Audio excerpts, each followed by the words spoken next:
Hello and welcome to the AVForums podcast for Monday, the 18th of September. And joining me on this edition, news editor Mark Hodgkinson. So we're going to stand around here all day, or are we going to fight? Audio reviewer Ed Selley. Mr. Pickle here reminds me of that every time I take a shit. Assistant editor Steve Withers. Honestly, this whiskey, you will shit. And special guest Mark Botwright. Your father had the same look on his face. Newsflash. Drinking craft beer gives you man boobs. Over to our correspondent who knows about this, Ed. Yeah, in other news, bear shits in woods. No, this has been around for some time. Beer specifically, it for whatever reason, it does tend towards the meatloaf in Fight Club style pendulous man boob. And regrettably, I can testify to this. Not only, obviously, did I have a fine pair of them, but in the ensuing 6 and a bit weeks where I haven't really been drinking, I'm substantial. I've dropped a couple of bra sizes. So you never know, Ed. You might be in a sports bra by CES then. Do you know what? I think I'm perky enough to go without these days. But this is horrifying imagery. You signed up for it. No, regrettably it's true, but all fun things are bad for you. We know this. No, so, that's very us true. cider drinkers are laughing at you. Well, other than what, the brain damage and the damage to your optic nerve. That's the other one. It's more. It's an apple-based alcohols cause more damage to your optic nerves. Is that a new line from the company? Yeah, it's a new line. Apple-based alcohol. Yeah, it's £1,000 a pint. You've got to show it its face before it'll pour. But no, all out. It's all bad for you. But you can't live forever. And if you do try and sit there as a vegan PE teacher, that's fine. You go for it. But that doesn't strike me as you will have prolonged your life, but the likelihood is you will die from boredom. Yeah, a vegan PE teacher that drives an electric car. Excellent. It's not like we're stereotyping it all here on there. Well, if you are a vegan PE teacher that drives an electric car, do feel free to get in touch. Just tell us how wrong we are. Yeah, we'll give you a prize. Yeah. Full tank of super and 24 cans of Fosters. Gift voucher for 5 guys. There you go. Let's do some competitions then. Mr. Botwright, what can we win? Oh, hold on. Just need to get my glasses on. Current competitions, you can win a pair of NAD Viso HB30 headphones, courtesy of Seven Oaks Sound and Vision, and that one closes on the 20th of September. Lovely so pair of nads. So you get a shift on by the time that this podcast goes out. Yeah. Okay, so if you want those, you better be quick. Previous competition winners, Mark. T. Murphy won The Hunter's Prayer on DVD. Benzel won The Flash Season 3 on DVD. Dark Clock won Their Finest on Blu-ray. Stecker won Batman and Harley Quinn on Blu-ray. And Adam David won Supergirl Season 2 on DVD. Wow, lots of winners there. Congratulations, everybody. Well done. And like we say, you got 2 days to get in and get those headphones won. Right, moving on, hardware news. There was a small press event over in California where Apple have announced their new iPhones and the 4K Apple TV. So we're going to split this up. We'll do the iPhones first.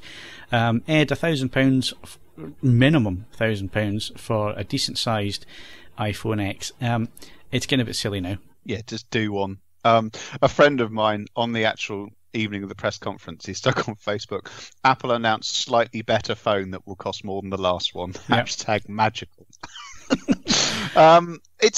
Look, they're going to sell a busload. It doesn't matter what any of us say or anything. They're going to sell a busload of them. People who were in the order queue last year spending the thick end of £1,000 on whatever the highest spec one, I'm assuming that the one that they bought last year still functions correctly, but nope, it's off to buy another one. It's not something I am a part of anymore. I'm just baffled by it. I think they're playing the psychological thing that is that let's release 3 phones because people won't buy the bottom tier one because they'll know there's a better one there, so they're going to spend more money. And that seems to be the way that people do these things. I think the fact that I have a 16 gig iPhone puts me in a very, very small niche. Well, yeah, 32 gigs iPhone 7, I think. Is the X? I don't know. I know it's iPhone 7. I don't know how big the memory is. I can't remember. I think it's 32. Is the X a limited edition? No. No, so it's just No. anyway. No, It's just the flagship. Yeah, it's just the anniversary Halo product for the year. The 8 is a little bit cheaper, but not much cheaper. And I had an email this morning from Vodafone PR. They've asked me not to publish anything. It was just for information only for journalists. But let me just print it up because it made some interesting reading in terms of I think the cheapest contract is about £58 on Vodafone, and that's still with you paying £100 up front. So you're paying £100. 24 months. And that's for an 8. That's a 64 gig 8. I don't think they do the 32 anymore. It's just insane. They're putting the glass around it, and it seems strange that the line is that it's the most durable on a phone, which is kind of a relative statement. It's for the wireless charging. The wireless charging won't work without a glass. Yeah, but they're allowing third-party wireless chargers, so that that's something, isn't it? Yeah, it's only because theirs isn't ready. If theirs was ready, you competitively well wouldn't. Yeah, it's going to be next year before theirs is ready. So yeah, phones. I think all the phone manufacturers are starting to get to. It's starting to get now where, because the subsidised contracts and all the rest of it, they seem to think they can charge what they like, but the bubble has to break at some point, and I think it'll be coming soon because £1,000 for a phone is just. That's extortion. Crazy, isn't it? But don't we say this with every new iPhone launch? And if we keep prophesying, well, you see, I was thinking about this. At some point, we'll be right. Yeah, at some point we will be right. But I was thinking about this. The one time I have gone out and actually bought an iPhone on launch day, and I didn't buy it on a contract. I went out and bought the phone and then bought the same contract because it was cheaper over the 2 years to do it that way than have a 24-month contract. And I paid £400 and something for the iPhone then, and that was the iPhone 4. Again, it was the lowest capacity one because I don't need much capacity. I don't put music or anything on my phones. But if you think about it at that price, that was expensive, but I was reasonably happy to pay that up front. When you're talking £800 to £1,000, it's but with the way iPhones depreciate. But if you consider how our economy's tanking, it's still a sounder investment than putting it in the bank. Well, very possibly. I mean, I don't know. It has actually been a long time now since I have spent any meaningful time using one of the later iterations of an iPhone. But, I mean, if we establish that as a category, it's sort of mature now, we're dealing with incremental improvements rather than sort of wholesale change. It doesn't necessarily strike me as terribly worthwhile, but then again, maybe this is just a sign of me getting old and not finding this a priority point in my existence. I mean, obviously, buying something like that and just thinking my son is going to drop this 7,000 times, that possibly has an effect on it, I guess. Yeah, well, the last time it was all glass, it was the iPhone 4, and I dropped mine and it cracked the back, and that was within a few weeks of owning it. So I'm quite glad they went to the solid backs on these phones. I haven't smashed one since, touchwood. Yeah, I dropped my iPhone 7. It fell out of my pocket in a car park, and I've got to say it was quite robust. It was only a tiny little dink on the corner. Was this a car park at night, Steve? Yeah. No, it was. I'll tell you what I was doing. I was actually trying to look under my car. Yeah, I'm sure you were. My trousers were down at the time, officer.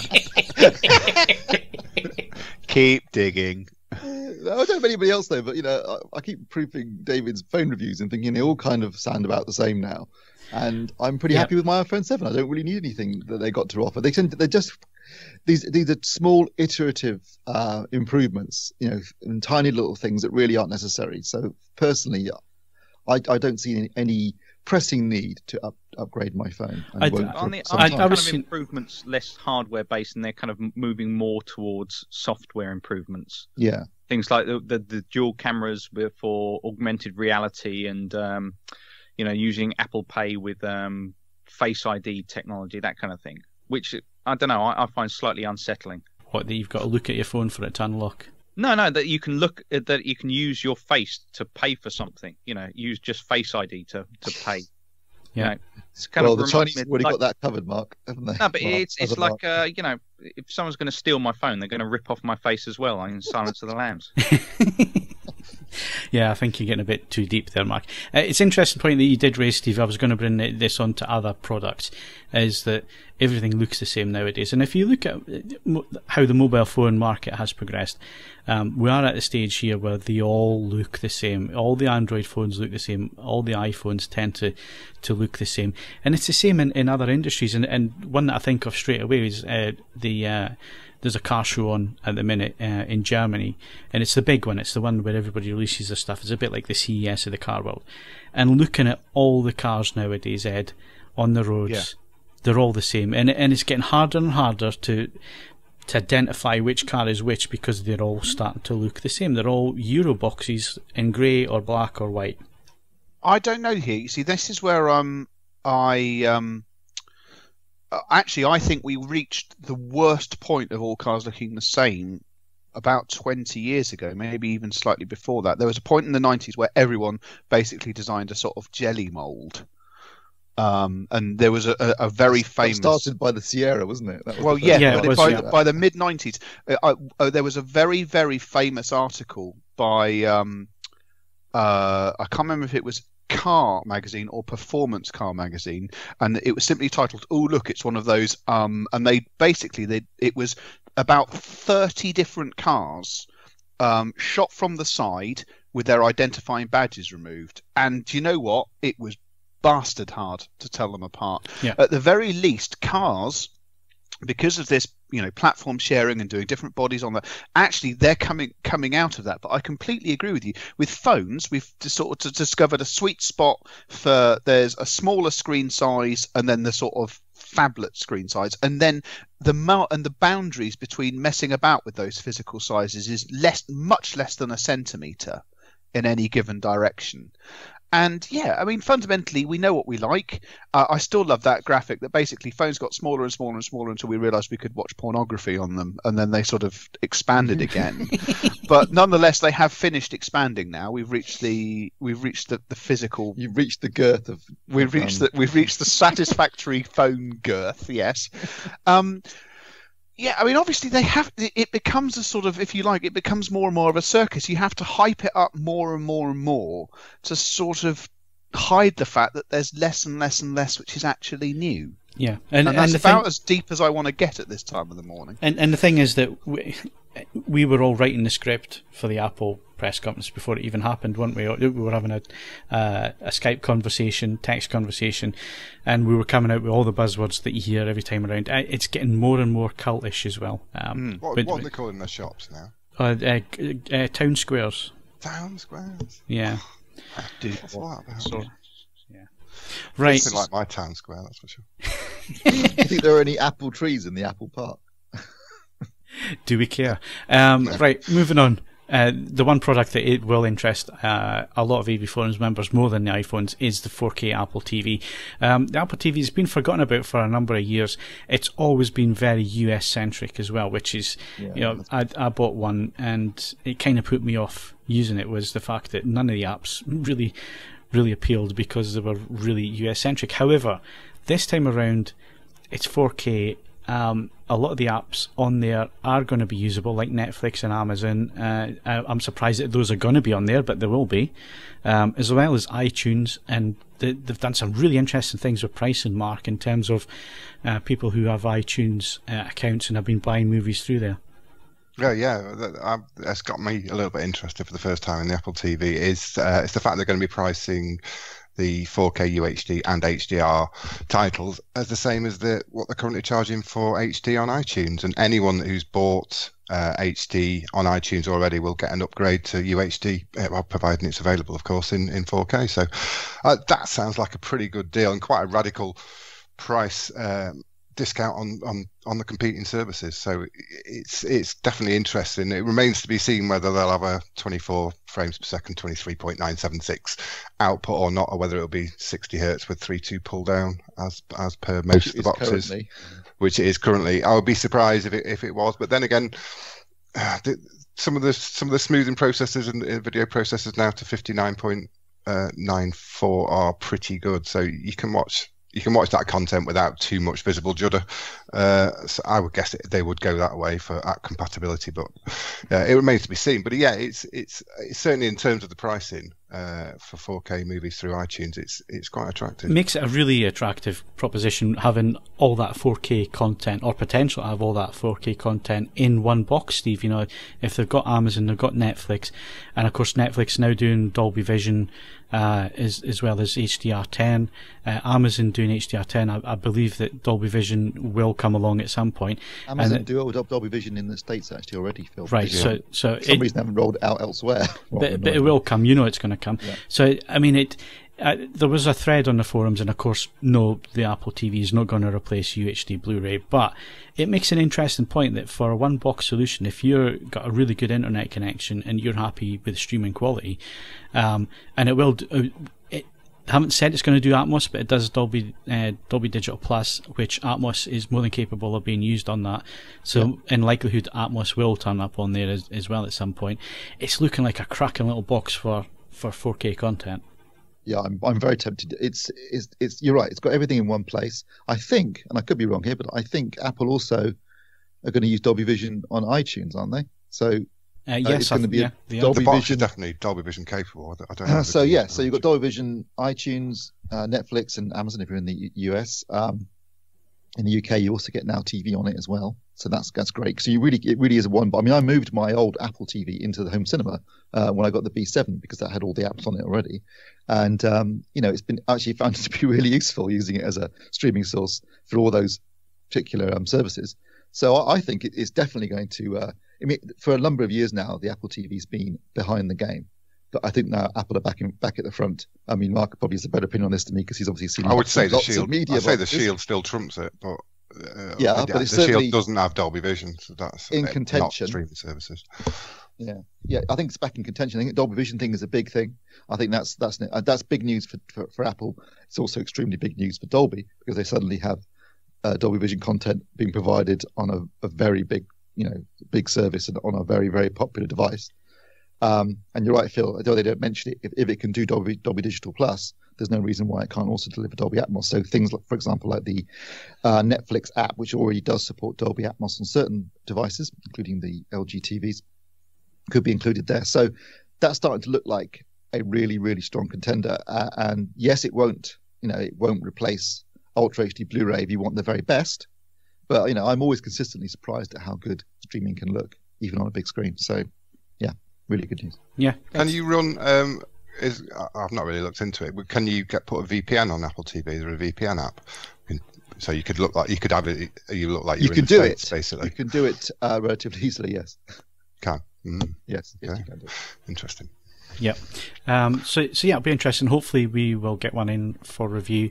I'll let Steve and Mark fight over who actually gets to review it, but that should be interesting. It's an interesting little box. It's actually got me interested again in the Apple TV, as long as we get a lot of the features that the US get, because it'd be nice for Apple to think about people outside of the US especially when it comes to the sports stuff, because there's some interesting things there, Mark, that they could be doing in the UK with football or soccer as they call it. If they could get the Premier League signed up, that kind of thing, they would. Well, there's talk of Amazon being very interested in the Premier League. They've already done some NFL, right. so I think Amazon are more in the lead to do some Premier League games. But you never know; they've got the money. Yeah, I think adding Amazon to the Apple TV is a big one because that's been missing up till now. So now you've got Netflix, Amazon, and Now TV. So if you're in the UK, that's the three main streaming services outside of the catch-up TV services that you would want from a box. So ticks all the boxes, no pun intended for me. But yeah, it'd be nice if they did do a few more UK or non-US centric stuff. Although you did actually land on a very interesting point there, Steve. That is that if you have a current new TV, the likelihood is that you're going to have all of these streaming services built in anyway. And if you've got a 4K Dolby Vision set, then Netflix and Amazon has that capability as well. So do you need a standalone box? Well, obviously, yes, you're absolutely right. A TV probably will have these features, and certainly some TVs have got all this stuff already. But like I said, if you've got a projector, it could be a really good way of adding HDR and 4K totally. But that's our little niche market there, Steve. What I'm talking about is looking at this, the type of people that Apple are aiming at this kind of thing at, is there a market? Because all new TVs have these apps built in. They're looking at people who don't buy TVs, maybe who use a monitor, perhaps. But it's not just that. They've got if they've got the operating system able to, in terms of content discovery, show you content from Now TV on your home screen and Amazon and Netflix, and you can just choose between it easily without going in and out of an app. I'm not sure Smart TV can do that.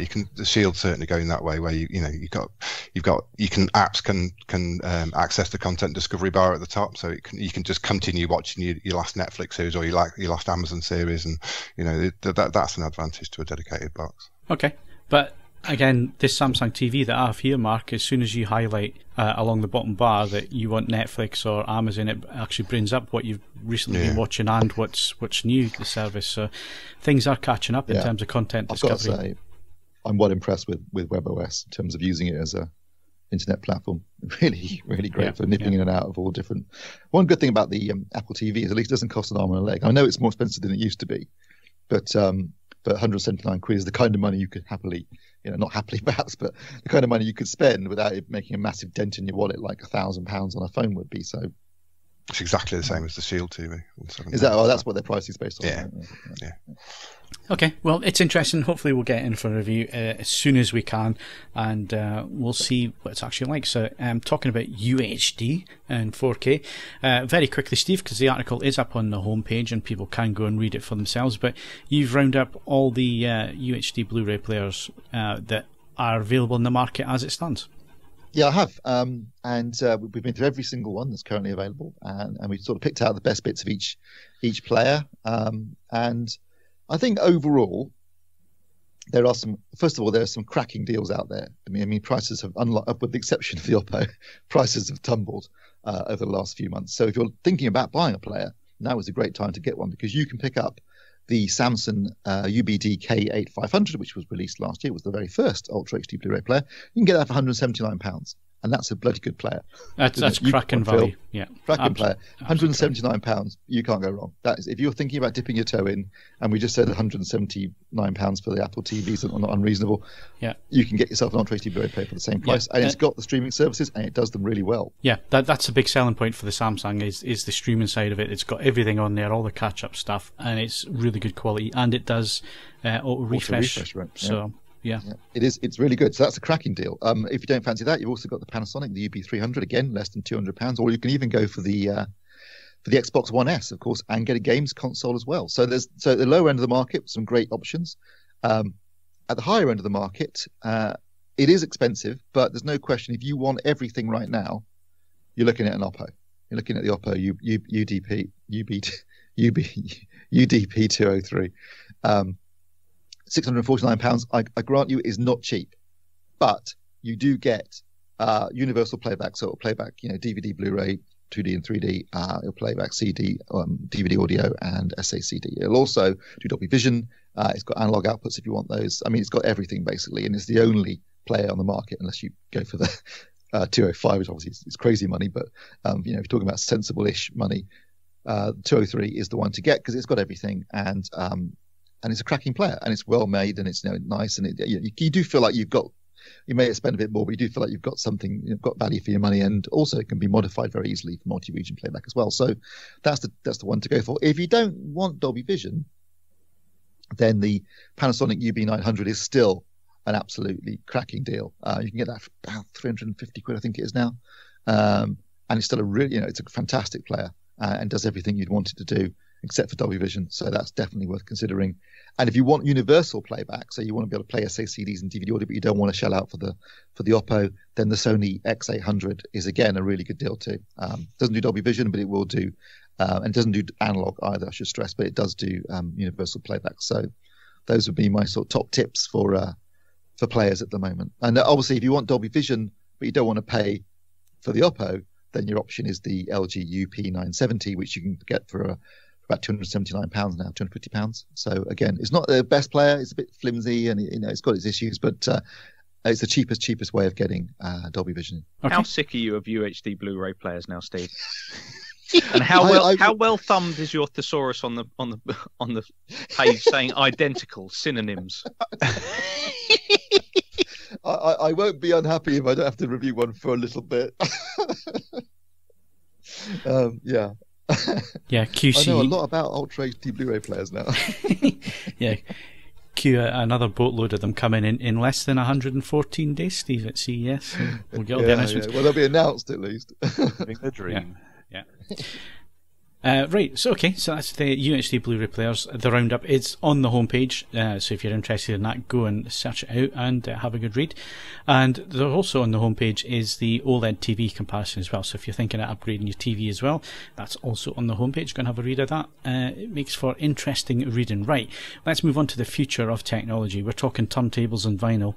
It's the Rega Planar 6. It's on the homepage as well, Ed, so we don't really need a full review here, but give us the highlights. This one has been a bit of a long time coming. We sort of assumed that when the Planar 3 came out, the Planar 6 would follow in very short order because the two have historically been quite closely related. Not this time. This is largely speaking an all new piece of equipment, and yes. I won't go into an unnecessary detail, but it is startlingly good. It feels a bit weird. You can read why I say that in the review. It's different to how we often perceive a piece of relatively expensive hi-fi equipment to feel. But once you sort of dial into it, and more importantly, to sit down and listen to it, it's a seriously, seriously good piece of equipment, and one that if you are looking at this relatively rarefied price point, you need to go and have a listen to a Planar 6. It's simple as that. It's a bit of a no-brainer sort of item at the moment. Okay, but you made a comment of it. I think it was even in your byline that it doesn't weigh much, and in the hi-fi world, it's usually all about weight, isn't it? Weight is an implied byword for quality, and this is an extremely light product. It weighs less than the Planar 3 or the Planar 2, which as I say, it takes a bit of time to get used to that. But Rega's been really, really clever because, as I say in the review, all the points of contact that you make with it, so the buttons on the power supply to switch it on, the arm, and just your general points of contact with the record player, it still manages to feel like it is exceptionally well bolted together. But yes, it weighs, the plinth, when you haven't got anything attached to it, weighs less than a kilo, and that does take a bit of getting used to. And yeah, if you're looking for your record player to be a sort of giant monument to the heavy ends of the periodic table, this probably isn't the one for you. But if you sit and listen to it, it does start to make an enormous amount of sense. It's seriously, seriously good. Okay, and for people who are seriously, seriously rich and like their vinyl, you're also going to publish your best high-end turntables. Yes, this. If you told me in 2012 that I would have reviewed enough high-end turntables to make such a list for AVForums, I'd have been momentarily surprised. But here we are. It's worth pointing out, just me possibly being defensive here. Yeah, some of the prices of these units are quite high. However, they are, across the list, they are roughly commensurate with the pricing of the devices in Steve's OLED TV roundup, and I bet you in 3 years' time they ain't going to be obsolete. So it comes down to obviously your priorities, but if you are going to be spending quite a lot of money on some of these objects, but provided that you are keen on vinyl as a format, that's pretty much it. With some routine care and attention to the belt and the bearing, they will keep going largely indefinitely. So I've run through some of the options that we've looked at. The pricing, the Rega is on that list, so that's the cheapest one there at £1,398 including cartridge, and it goes up to quite a lot in the case of the VPI Prime. But once you've bought them, they will continue to be absolutely delightful objects for a largely indefinite period of time. So do take that into account when considering it. But equally, I would say that none of the ones on that list are perhaps turntables that you should be looking at as your first player, unless you are quite minted. I'd dip a toe in the waters with something more affordable first. And your idea of more affordable would be? Only selling one kidney. No. If you, in all seriousness, some time ago I reviewed the Project Essential 3, which is under £300. So again, roughly commensurate with some of the UHD Blu-ray players we've been talking about. That is a turntable that is perfectly capable, first, most importantly, of playing any record you might choose to stick on it without causing it any harm. It doesn't track too heavy or, drag a cartridge stylus the size of a piece of barbed wire through it or anything like that. It's easy to set up, easy to get started, and it's good enough to start showing you what vinyl is about. And as I say, under £300, and it even looks quite nice. So that would be a start point that's perfectly respectable and rather more sensibly priced than some of the ones on the list. Okay, so that's hardware news for this week. Next is movie news, and we actually have some reviews this week.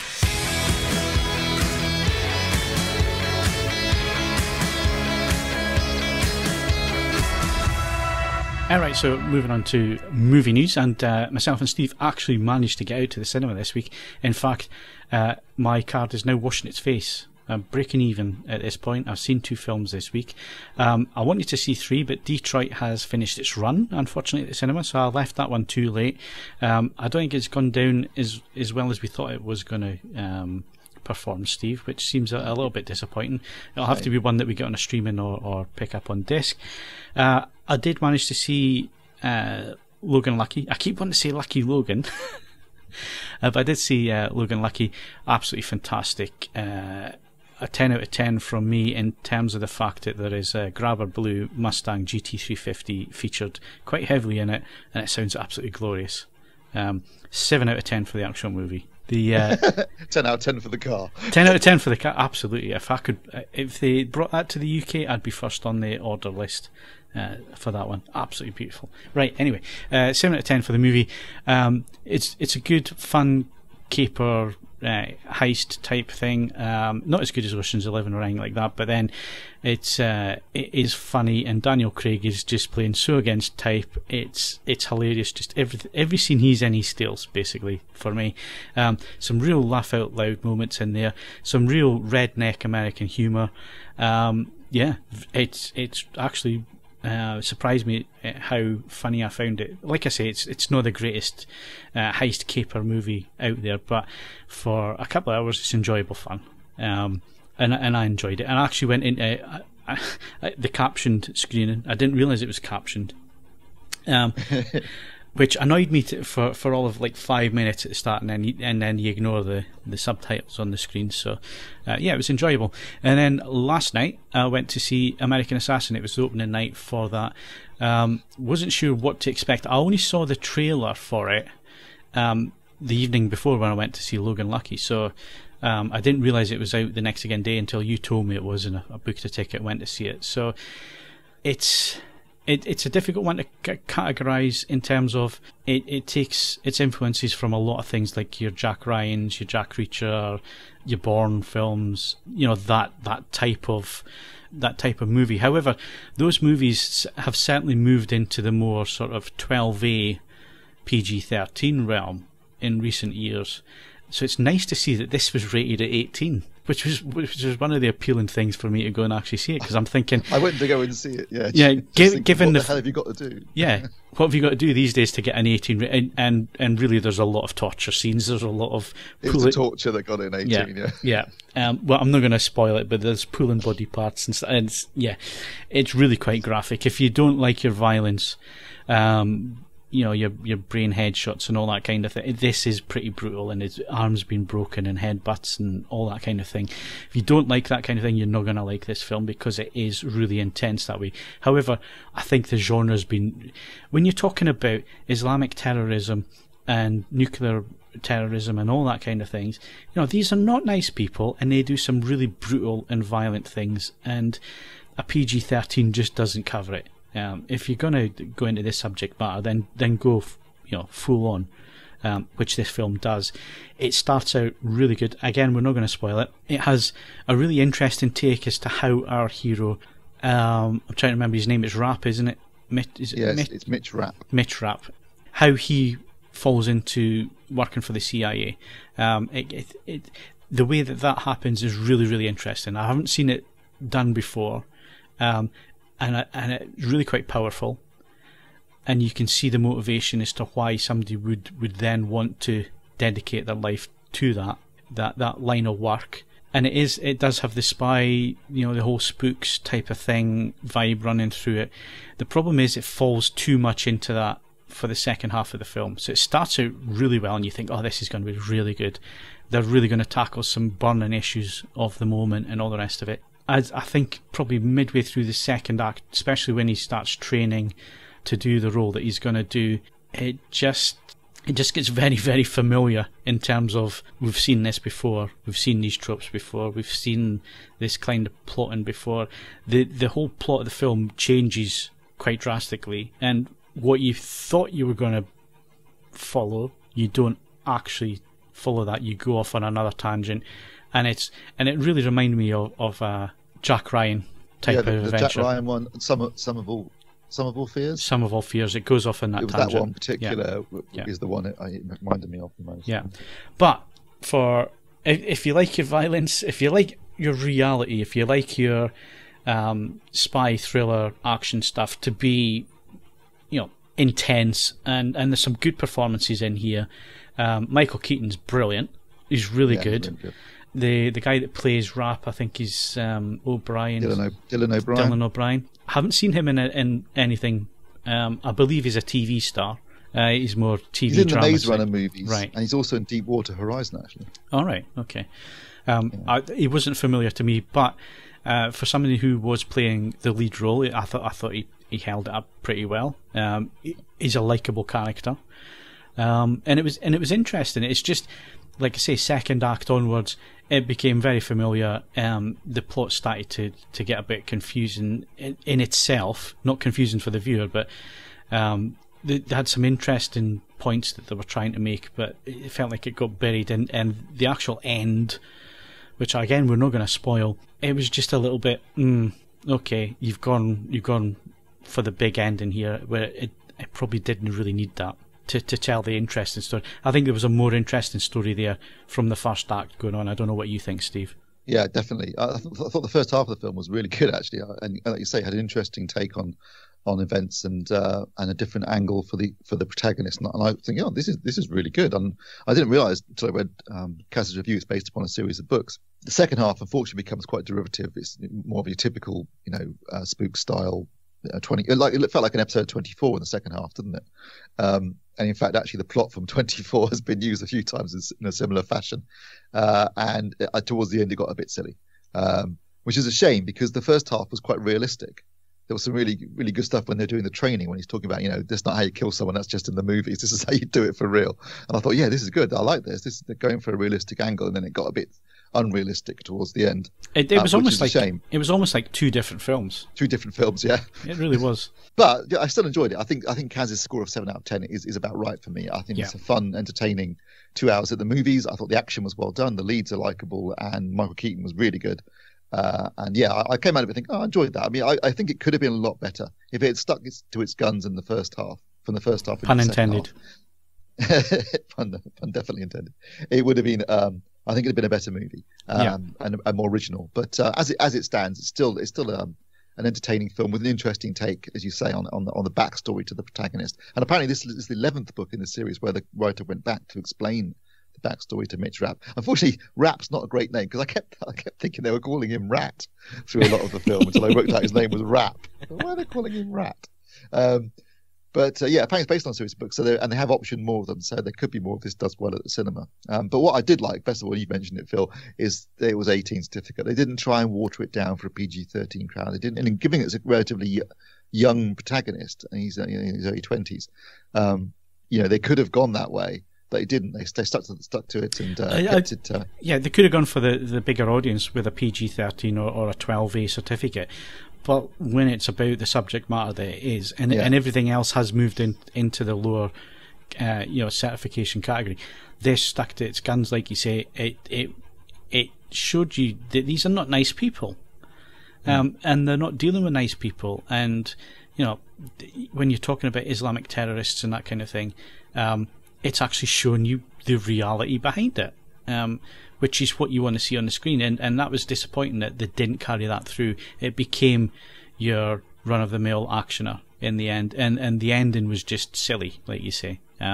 Although I like the villain, because the villain was you're only as good as your villain, aren't you, as far as a hero goes? And I thought the villain had skills and an agenda of his own that I like that bit too. Again, they could have kept it lower key, and that would have been a better film. They just stuck with those two aspects: the protagonist's backstory and the villain's backstory. In fact, I think there was a better film in there than they ended up making, and it's a shame. But it's still fun.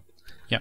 Okay, so that was two films I saw. Obviously, you've seen American Assassin. What was the other film that you went to see? Yeah, I did a 1-2 punch last night to get my card to pay for itself. I saw American Assassin, and then I immediately afterwards saw It, which I've got to say I really, really enjoyed. I've never read the book, actually, and I've never seen the Tim Curry version of it, the TV movie or miniseries that they did in 1990, I think it was. So I went into it pretty fresh, and I really, really enjoyed it. One thing I can say is to really rip it off in Stranger Things. I hadn't realised just how similar the setup is. And in fact, one of the kids in it is also one of the kids in Stranger Things. You must be wondering what decade he's in, because he spent the last year filming in the 80s. But it gets its 80s details really, really. It does, like Stranger Things, it does a really good job of setting the tone and the period. And then it does not shy away from the scares and the gore. And I'm surprised, given we're talking about ratings, this got a 15 rating. When one of the first scenes in the film was a 4-year-old kid having his arm ripped off, you'd think that might warrant a slightly higher rating. It's really scary. It's very gory. It's very funny at times. The kids swear a lot and act like real kids. They're well cast. They're all really good in their roles. And the guy playing Pennywise the clown, Ted, what's his name? Pete. I can't remember his name now. Peter Sarsgaard, I think it is. He's really good as well. Maybe not Tim Curry, but it's still really creepy. And overall, I really enjoyed it. I thought it was fun and entertaining and scary in the right way, and also quite gory, which I also really liked. And I didn't realise, because the film ends with the title at the end, so it says It Chapter 1. I didn't realise until I looked afterwards that the book is in 2 parts. The first part set in the 50s, the second part set in the 80s. And they've obviously, what they've done is transposed the first part of the book to the 80s, which suggests, given it's been a massive hit, that they'll do the second half of the book I guess it'll be 2015, given the timescales set in 2015. So it looks like they're going to be doing the second half of the book as well. So I didn't realize it's only half the book. It. But anyway, really, really enjoyed it. I thought the cast were excellent. I thought the villain was strong, and it was gory and violent and scary and lots of swearing and lots of funny jokes, and brilliant. Really highly recommend it. Okay, good. So that's the reviews this week.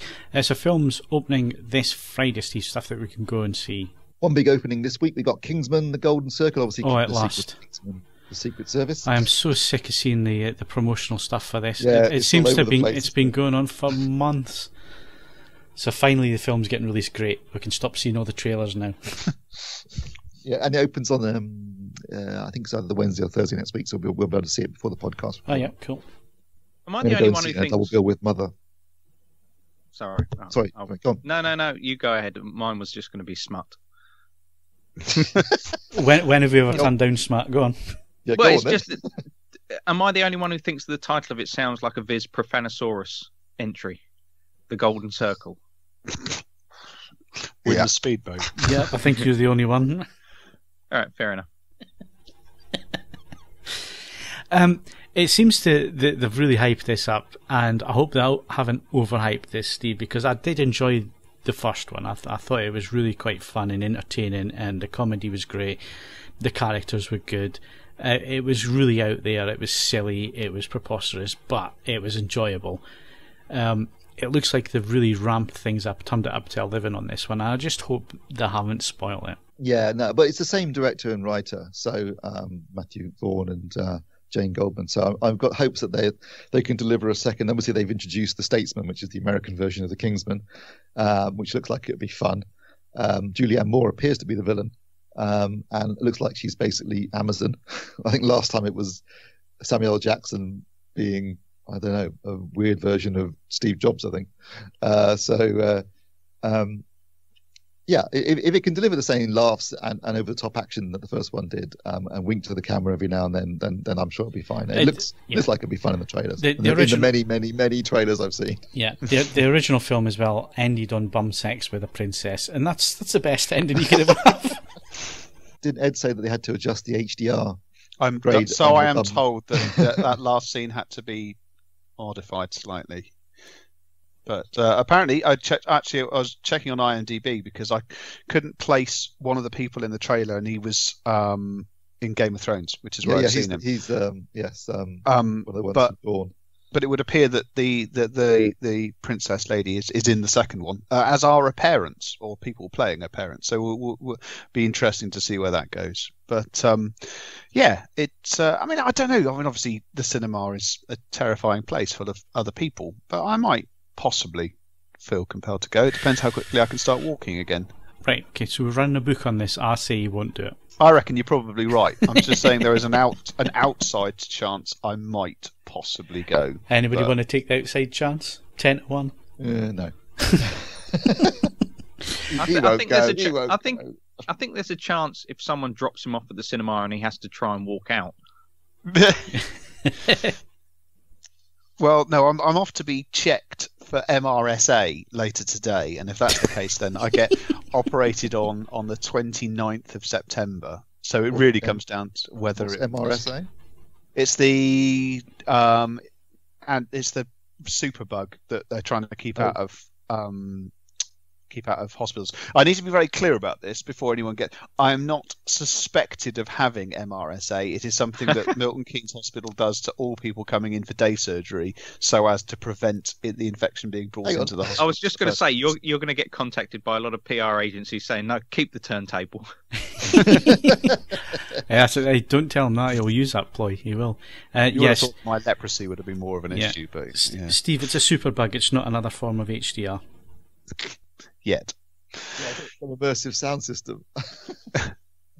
But we'll see. I mean, I just want these bloody bits of metal out of me now. So yeah, okay. So let's move on swiftly then. So that's what's happening at the cinema. Kingsman, we're going to go and see it. We'll review it next week. Blu-ray releases for those of us who are still buying Blu-rays. Did you buy one, Ed? Because you were talking about it last week. I bought their finest, the Chris Pine. Because I just looked at it, it had a nice running time. It had some sequences which, I mean, you know, obviously I buy these. You mean Finest Hours? Isn't that Finest Hours, yeah. Their Finest is the one with Bill Nye about. No. Sorry, Finest Hours. You can see how much attention I paid to it. It's a reasonably short running length. It had some useful sequences. It's gone into the cupboard. I might see it again in 6 months to a year. Yay. I like the fact that a short running time is listed as a positive. I'll tell you, when you get to our age, Mark, and it's like 8 o'clock or 9 o'clock at night, and you're thinking, can I fit this film in before my 11 p.m. bedtime? No, that's fair enough. I'm already choosing books based on, this has got large print. I'm with Phil. I look at the running time and think, 90 minutes, excellent. I'll get this one in cheeky 90 minutes, that's fine. But when it's 2 hours and 30 minutes, it's like, nah, I'm going to fall asleep. Yeah. Right, well, those of you out there who are still regularly buying Blu-rays, you can this week get Alien Covenant. That's now available on Blu-ray, also available on Ultra HD Blu-ray as well. Dreadful film. Great looking disc. Bloody awful film. Really unfortunate that Ridley Scott seems determined to keep mining Alien and ruining his original film by all this unnecessary and rubbish backstory. But if you're an Alien fan and you have to own it and be a completist, as I did, unfortunately, on Ultra HD Blu-ray, it's available now. And it does, as I say, it does actually look spectacular, and it's got a great Atmos soundtrack. But, it's not the worst film you've ever bought on UHD, is it? No, it's not the worst film I've ever seen. But let's put it this way, it's not as good as Life, the other Alien on a Spaceship movie that came out this year. So there you go. Also available, Miss Sloane, a new film starring Jessica Chastain about a lobbyist, which I don't know much about really. Also, an animated movie that's been getting really good reviews called My Life as a Courgette. French animated film. When's that one out, Steve? On Monday. Is sure it's not out tomorrow? I'm going to mute now. Yes, My Life as a Courgette, which is an animated film from France that's apparently very, very good. And also Arrow season 5. So Arrow is one of the DC TV series that they're running, one with the Flash and things like that, and Supergirl. And season 5 is available on Blu-ray this week as well. You'll be proud of me, Steve. I actually bought 3 UHD Blu-rays this week. Yeah, you went a bit mad, didn't you? Yeah, the bad for me, but I only did that because they were like £14 and £18 a disc, so I splashed the cash. I ordered T2 Judgment Day. I saw it at the cinema. I think, need to have that one on disc. What else did I buy? Close Encounters, which is now shipping. I should have it next week. Thanks to Odeon, who are not showing it at the cinema. And no, the other one was Bram Stoker's Dracula, which gets its 25th anniversary. So I wanted the Dolby Atmos version of Keanu Reeves' English accent. But I've still got to say, a weak spot in an otherwise really good film. I have to say the art direction on that movie, it still stands up there as, wow, this just looks, it's just dripping with It should atmosphere. Look bloody good on 4K Blu-ray, because obviously it was shot on 35mm film and all the effects were done in camera, so there's no opticals, no composites. So I'm expecting this to actually look really impressive. It looked great on Blu-ray last time it was released, so this should look really impressive. And the Dolby Atmos soundtrack, I can say, is absolutely fantastic. All right, well, I bought 3 discs, so there. You'll be happy with me. Excellent. Right, so what else can I go out and buy? If you want to buy anything else out this week in the UK, Prometheus on Ultra HD Blu-ray. So if you want to get a hat trick and a brace of Alien prequels on Ultra HD Blu-ray, both of which are rubbish, then feel free. Also, Get Out's on Ultra HD. Now, Get Out's really good. I saw this on Blu-ray a few weeks ago and really, really enjoyed it. So that's a film I recommend highly. It's a kind of a horror film with racial undertones that I don't want to say any more than that, but it was really, really good. Check that out. Announced coming out on the 7th of November is Valerian. That's coming out from Lionsgate in the States, I guess about the same time in the UK.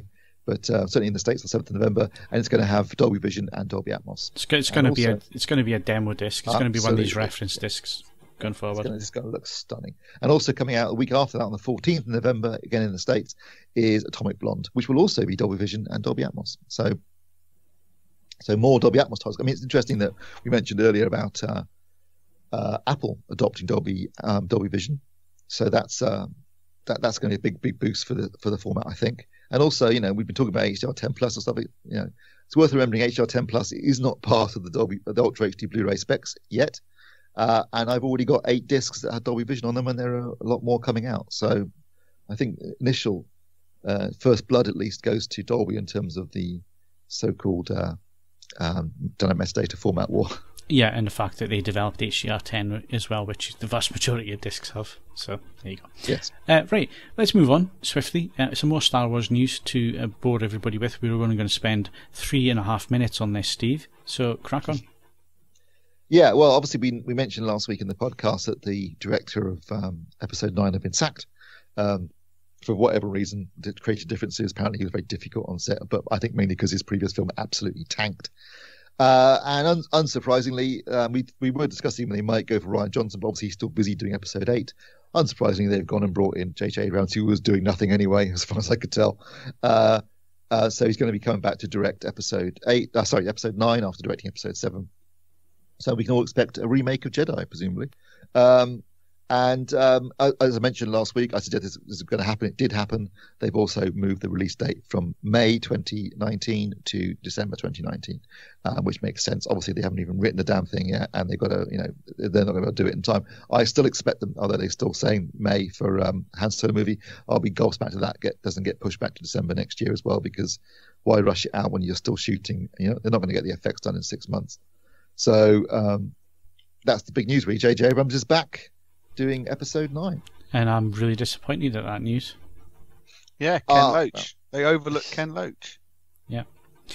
No, it's they're playing it too safe. You just know now that Last Jedi is just going to be more of the same. It's going to be an Empire reboot, remake, and like you said, J.J. Abrams is going to come back and direct some Ewoks.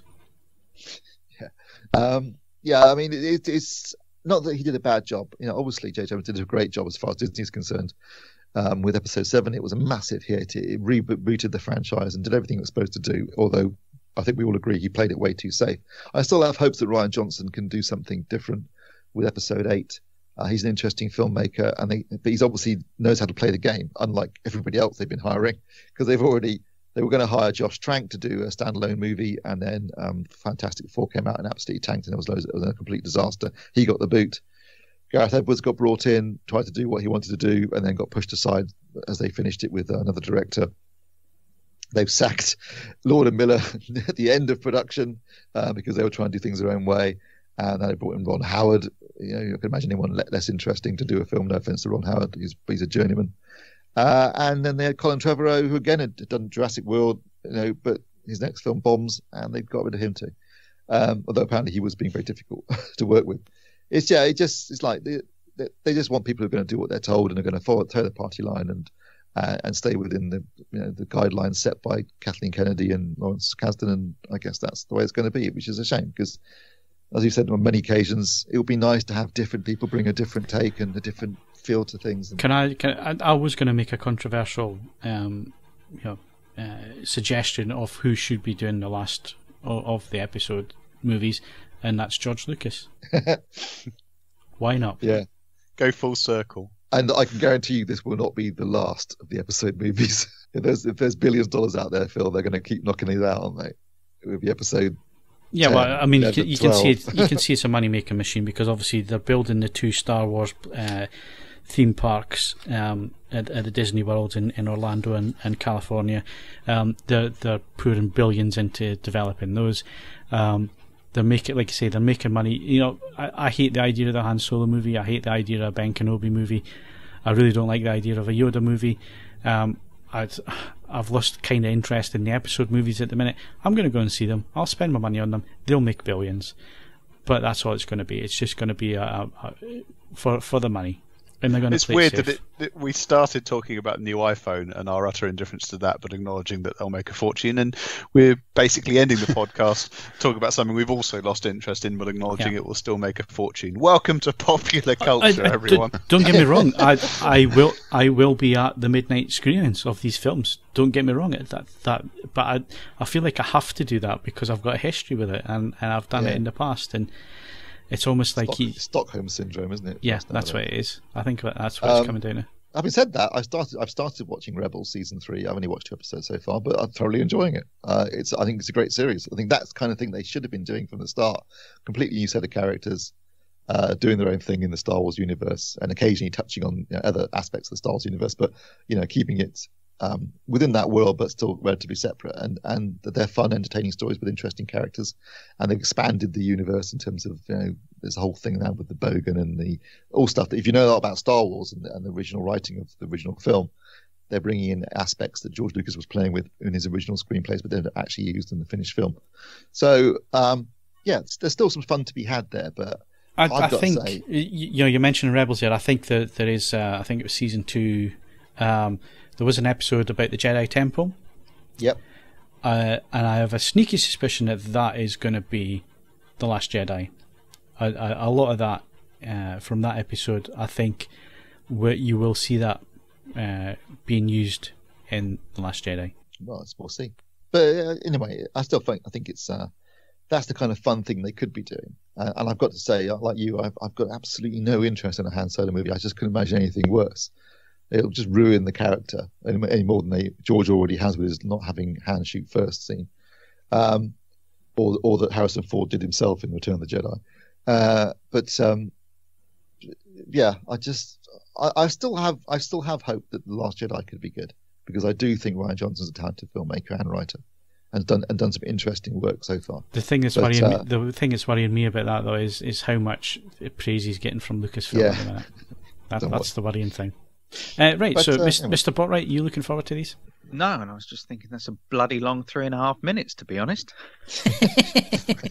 Well, that's exciting stuff. Hod, are you still here? Yeah. You just when woken did you him last up. speak? About 20 minutes ago. When you lost When did you last breath. shut up? Well said, Mark.